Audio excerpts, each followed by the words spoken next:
journey of deepening and maturing our democracy. Tomorrow, I will emulate that honored tradition and hand over the mantle to my successor, Dr. William Samoei Ruto, and I am profoundly grateful for the honor and privilege that you bestowed upon me to serve as the fourth president of this great republic of Kenya. In my service to you, the people of Kenya, I was supported by a cabinet, principal secretaries, holders of constitutional offices, security agencies, our ambassadors and permanent representatives in all our missions abroad, and indeed by all public servants. But most importantly, you, the people of Kenya, have walked with me each step of the way, cheering me, but also chastising me as the occasion dictated. To you all and to all those who have served with me during my tenure as president, please accept my immense and deep gratitude. So fellow Kenyans, tomorrow's inauguration, the last step in a process of electioneering, is a moment for us to come together as one people to pursue the promise of Kenya as destined by God. This afternoon, ahead of tomorrow's inauguration, I hosted the incoming president, Dr. William Samoei Ruto, here at State House, Nairobi. As you are all aware, the transition process commenced on the 12th of August, 2022, and over the last few weeks, the doors of State House and the office of the President have been open to the technical teams from the office of the President-elect so as to facilitate a smooth transition and handover of power. This afternoon's meeting between the President-elect and myself is the final step in that process. Fellow Kenyans, the work of building a nation is a continuous endeavor passed from one generation to another, from one administration to the next. And this in an unbroken chain that seeks to progressively build a more united, equitable, and prosperous Kenya.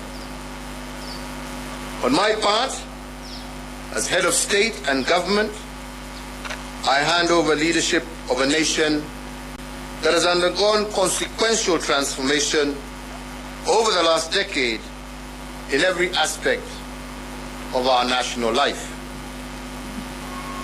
With the mandate you bestowed upon me, my administration, together we have fostered an integrated devolution as a way of life in our country.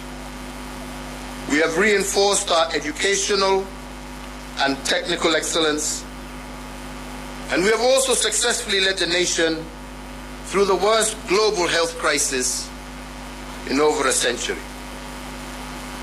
We also turned a number of challenges that we inherited and those that emerged during our tenure into areas of opportunity for a better Kenya. The baton we received from the late President Mwai Kibaki was carried through. We built on his legacy and indeed on those of the previous two administrations in every area of public life.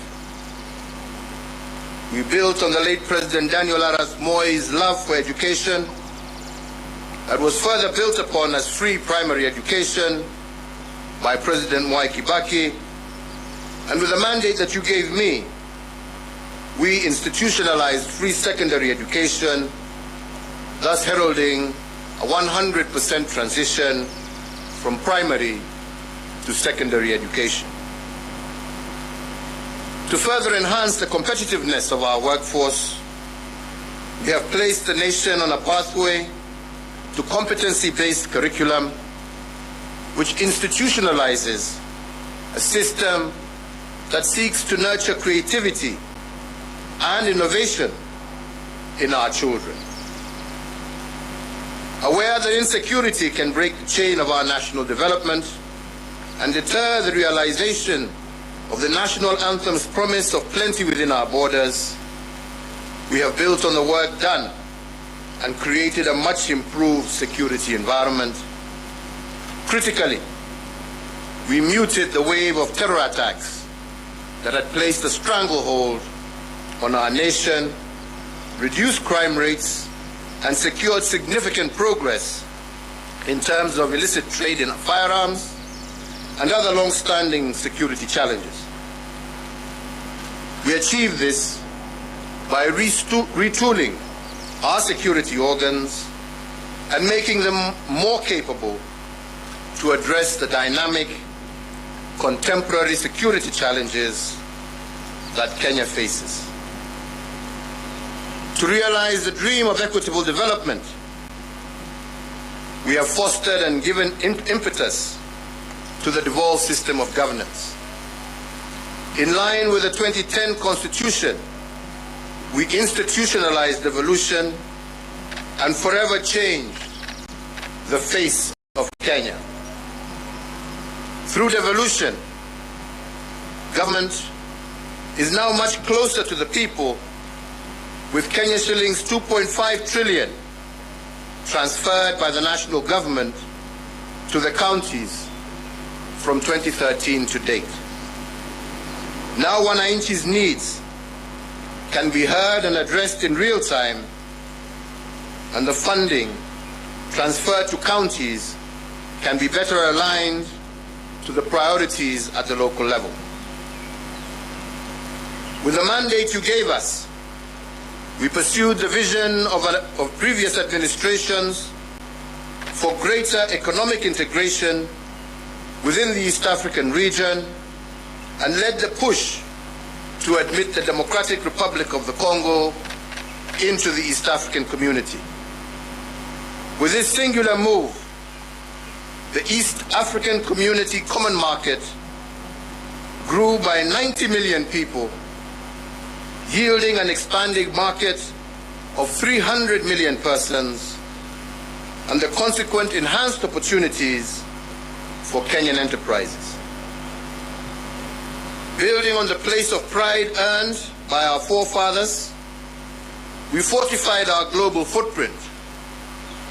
Our non-permanent membership in the UN Security Council has amplified Kenya's voice on international peace and security matters. Indeed, from 2013 to date, we have had over 100 inbound and outbound state visits, hosting heads of state and government from across the world, and Kenya is now a consequential voice and an undisputed leader in continental and global issues. This has enhanced opportunities for Kenyans in both the diaspora, but also within the international civil service. As a consequence, diaspora remittance have increased tenfold over the last decade, and they now stand at an all-time high at over Kenya shillings 400 billion per annum as of 2021, surpassing some of our traditional exports as foreign exchange earner.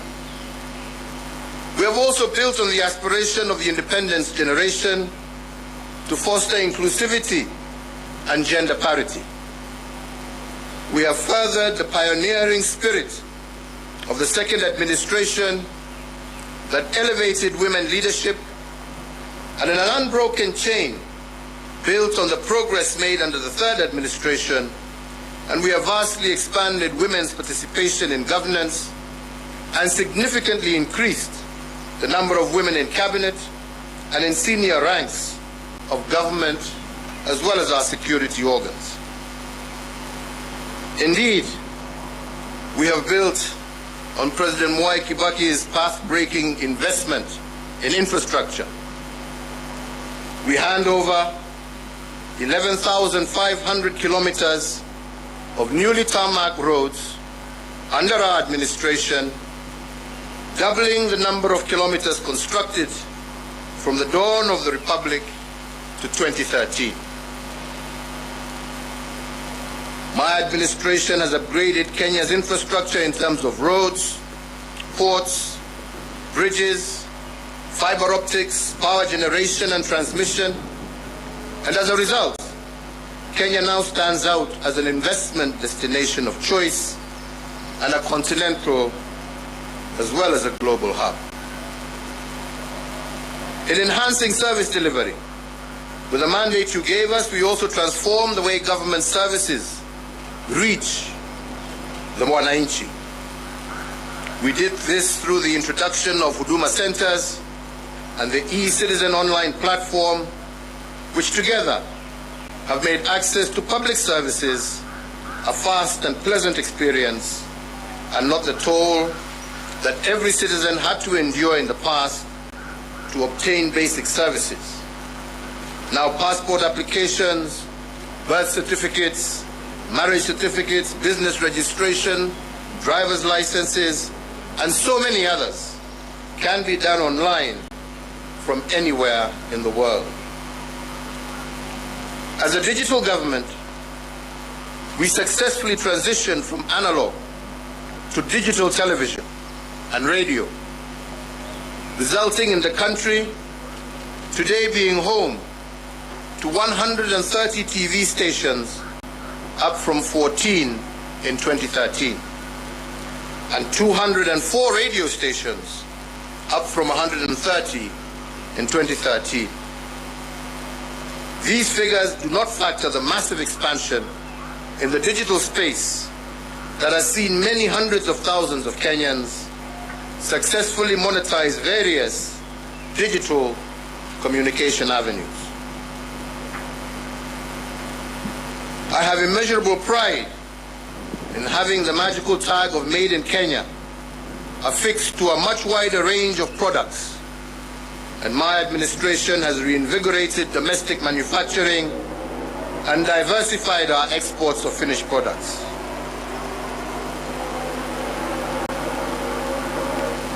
From my predecessor, President Mwai Kibaki, we picked up a country that was the 12th largest economy in Africa to its current position as Africa's 6th largest economy.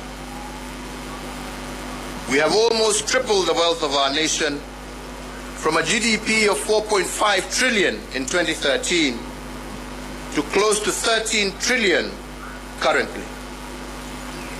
Consequently, the income per capita also rose sharply from Kenya shillings 127,065 per person in 2013 to Kenya shillings 245,045 per person in 2021. This has seen Kenya graduate from a lower middle income country, and it is notable that if we continue on this growth trajectory, what this means is that by next year, we will join the league of truly middle-income countries. In another milestone as a mark of the growth that we have experienced, our tax revenues have more than doubled from slightly above Kenya shillings 800 billion in the financial year 2012-2013 to Kenya shillings 2 trillion in the financial year 2021-2022. The dream of our forefathers was to rid the country of disease, ignorance, and hunger.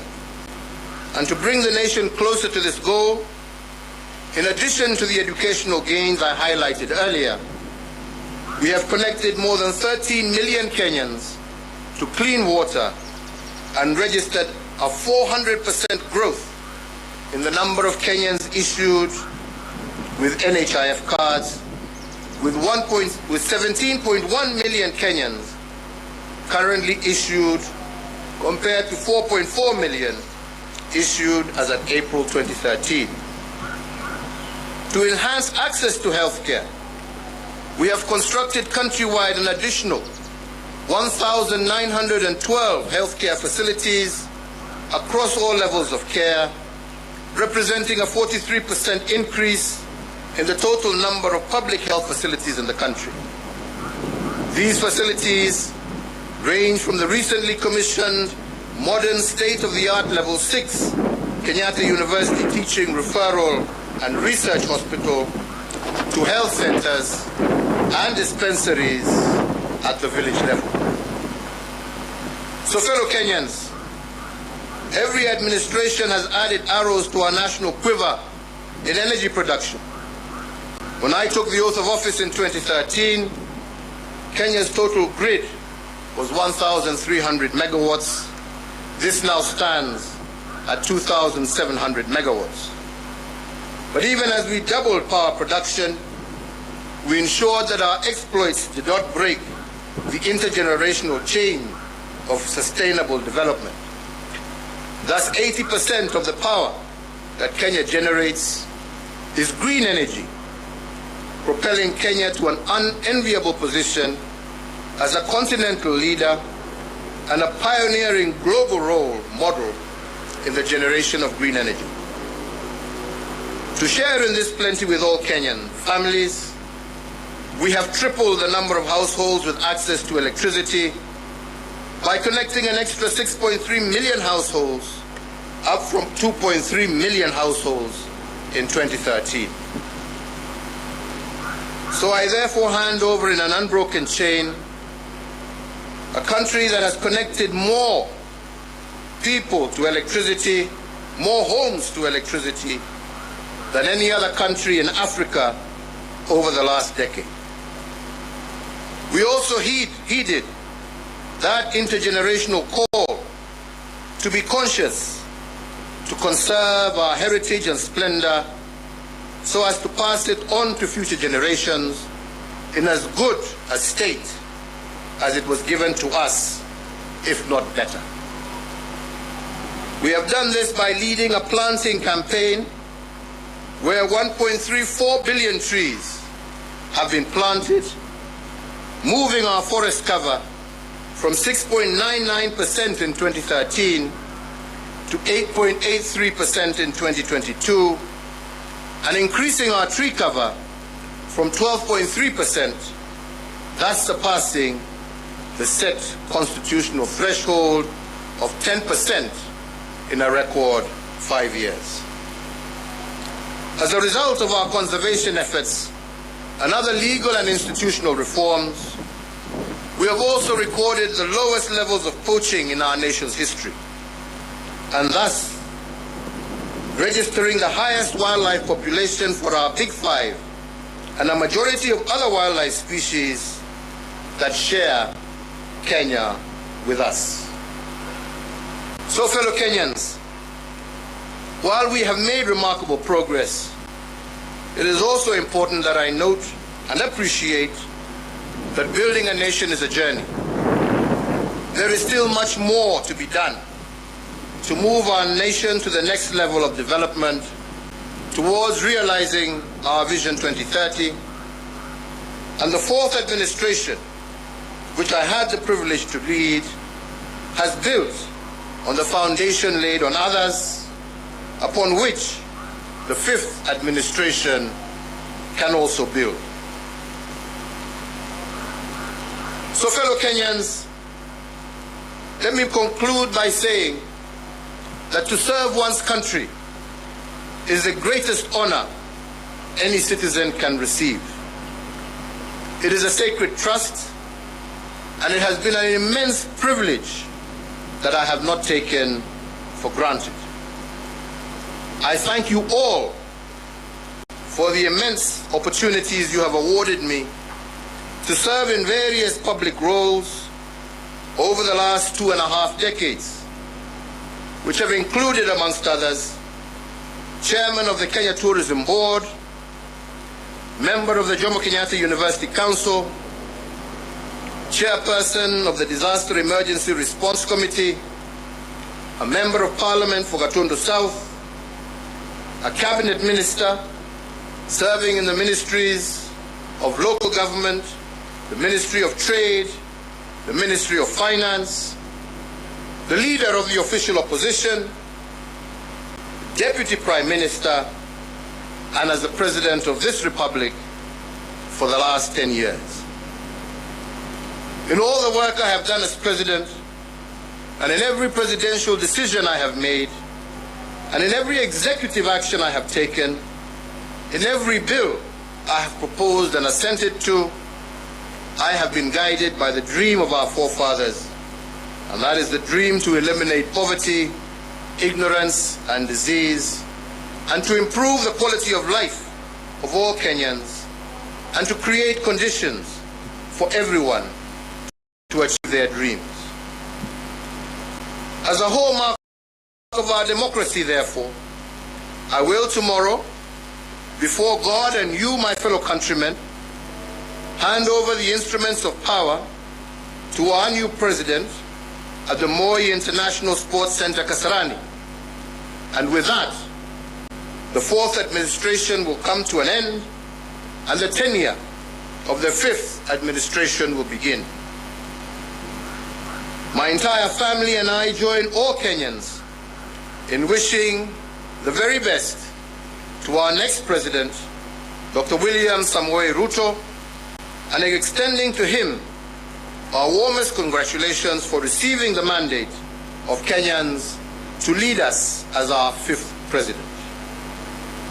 And so, Mr. President-elect, as you walk the path to your inauguration and beyond, you will be the president not just for those who voted for you, but for all Kenyans.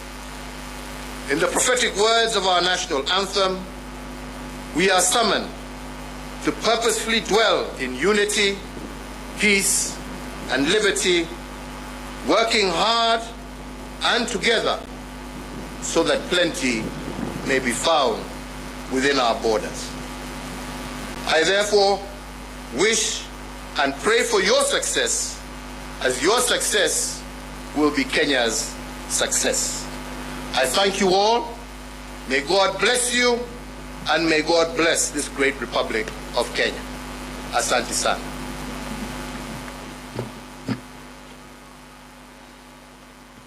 Thank you. President Uhuru Kenyatta live from State House in that address, which we could call the final address of President Uhuru Kenyatta as the fourth president of the Republic of Kenya. Let me just repeat his last words, where he says he will tomorrow hand over the instruments of power and the fourth administration will come to an end, making way for a fifth. Kupitia programu ya Past Papers na Gulio ndani ya Global App. Kupitia Past Papers, mwanafunzi wa chuo hukutanishwa na marejeo ya mitihani mbalimbali toka vyuo vikuu tofauti hapa nchini. Na kupitia Gulio, mteja huweza kufanya manunuzi ya bidhaa yoyote ile na kuwasiliana na muuzaji moja kwa moja. Pakua Global App kupitia simu yako ya mkononi. Kwa Android, ingia Play Store, na kwa iOS, ingia App Store. Pakua Global App ukutanishwe na ndoto zako. Global App inawaleta watu pamoja.